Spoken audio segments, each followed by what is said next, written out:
why crows might be watching you right now. There is a crow outside your window right now. Maybe you've seen it before, sitting on the same wire, the same branch, tilting its head at a precise angle, like it's listening, like it already knows your name. You probably dismissed it. Just a bird. But here's what no one tells you. That crow remembers your face. It has remembered your face for years, and it has been talking about you. To other crows, ever since the day you first crossed its path. This isn't mythology. This isn't folklore passed down from frightened ancestors who saw omens in the sky. This is science. Cold, documented, peer-reviewed science. And once you understand what crows are actually capable of, you will never look at one the same way again. We have always sensed something unsettling about crows. Long before we had the language to explain it, we felt it in our bones. That uneasy feeling of being watched by something that understands more than it should. Ancient Romans watched crows before battle, believing they could read the outcome in the bird's movements. In Norse mythology, Odin sent two ravens, Hugin and Munin, across the world every morning to gather intelligence and whisper it back into his ear by nightfall. The Japanese called the crow Yatagarasu, a three-legged divine messenger. The Native Americans of the Pacific Northwest treated the raven as a trickster deity, cunning beyond all living things, every civilization, every continent, every age. They all arrived at the same quiet, haunted conclusion.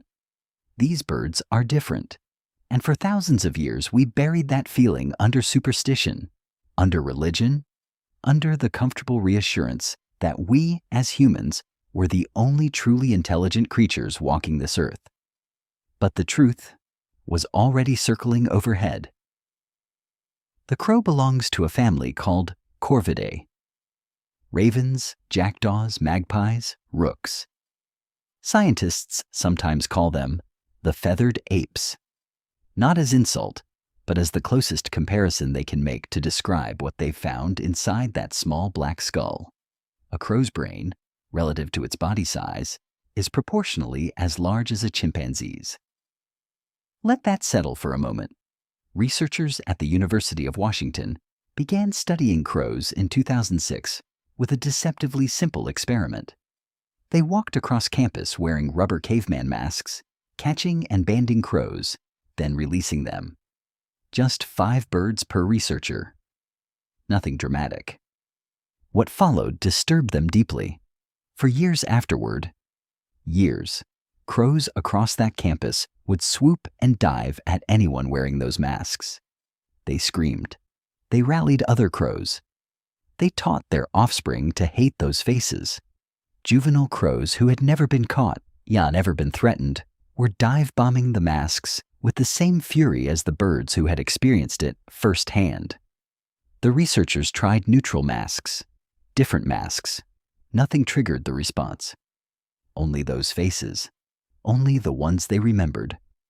One researcher wore a mask while walking the campus 13 years after the original experiment. The crows still mobbed him. 13 years. There are people who can't remember what happened 13 years ago. These birds never forgot. But memory is only the beginning. What no one warns you about is the communication. Crows don't just remember threats, they broadcast them. Through a behavior researchers call mobbing calls.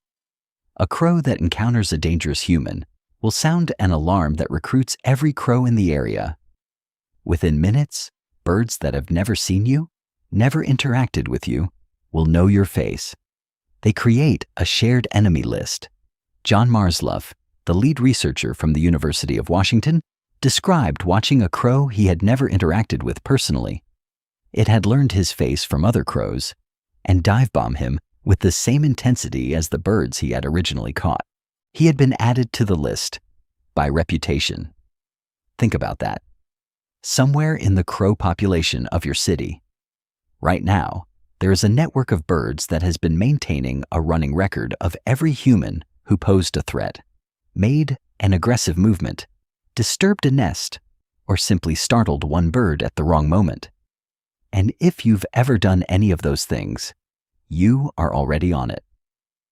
But what really unravels the mind, what separates crows from every other animal on this planet except us, is what they've been observed doing with that intelligence. Crows use tools, not instinctively, the way an otter uses rocks, deliberately. Crows in New Caledonia have been filmed manufacturing hooked tools from twigs, bending, trimming, testing them, to extract insects from crevices. They select materials with specific properties. They carry preferred tools with them for future use. They plan ahead. In controlled laboratory experiments, crows have solved multi-step puzzles that required them to use one tool to retrieve a second tool, which was then used to retrieve food. 8 sequential steps, the kind of problem solving that was previously considered exclusive to great apes. Some crows have been observed dropping hard-shelled nuts onto crosswalks and waiting. Not just waiting for a car to crack them open, waiting at the edge of the crosswalk, crossing on the green light, retrieving the cracked nut when the traffic stopped. They learned to use traffic systems. Nobody taught them. No human demonstrated the technique.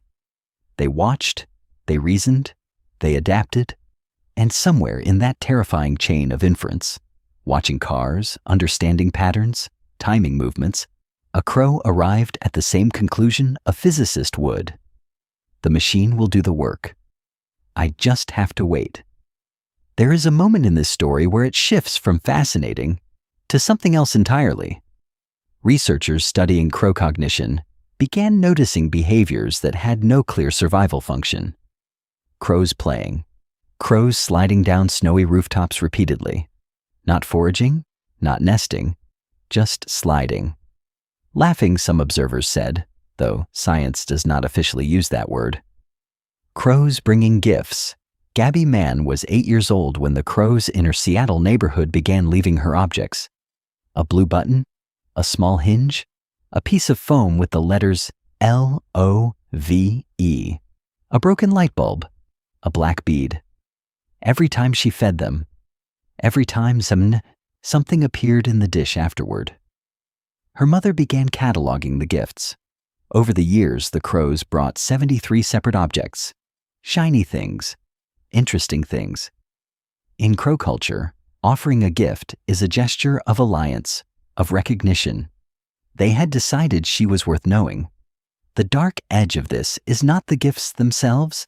The dark edge is the implication. If crows can decide to befriend a human, they can decide not to. They can decide you are an enemy. They can decide and communicate to their entire local population that you are a threat to be harassed, followed, and driven away. There are documented cases of crows targeting individuals for sustained campaigns lasting months, swooping, screaming, recruiting.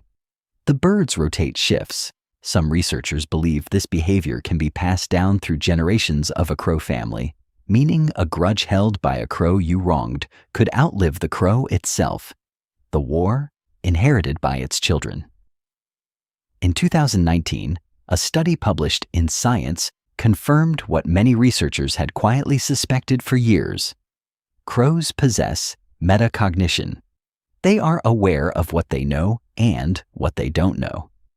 When crows were uncertain about a task, they hesitated. They showed what the researchers described as confidence monitoring, the ability to reflect on their own mental state before acting. This is a cognitive function previously documented only in humans and a handful of primates. Self-awareness, not just intelligence, not just memory, not just tool use. The capacity to think about thinking. You are not simply being watched by an animal. You are being watched by something that is aware it is watching you. Something that is processing what it sees, filing it away, weighing it, discussing it with others, and deciding what to do with that information. The crow on the wire outside your window isn't just sitting there, it is thinking. There is a word researchers use when they don't want to say something that sounds too close to the truth. They say behavior analogous to grief. Analogous to play. Analogous to mourning. Because crows gather around their dead. Not to scavenge. Not out of confusion. Crows will stand silently around the body of a fallen crow for extended periods. They will bring food and leave it near the body. They will call out. A low, distinctive sound different from their usual vocabulary. Scientists call it a funeral gathering. They call it analogous to mourning because they are afraid of the alternative. That this bird, this small black watching thing, feels the weight of death, understands loss, marks the absence of someone it knew, that it grieves.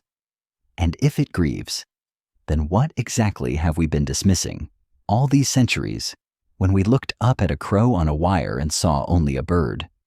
Tonight, when you step outside, there is a good chance one will be there, watching. You won't know how long it's been watching. You won't know what it has already decided about you. You won't know if the story of your face has already traveled, crow to crow, neighborhood to neighborhood, to birds you have never seen and never will. You will look up at it, and it will look back.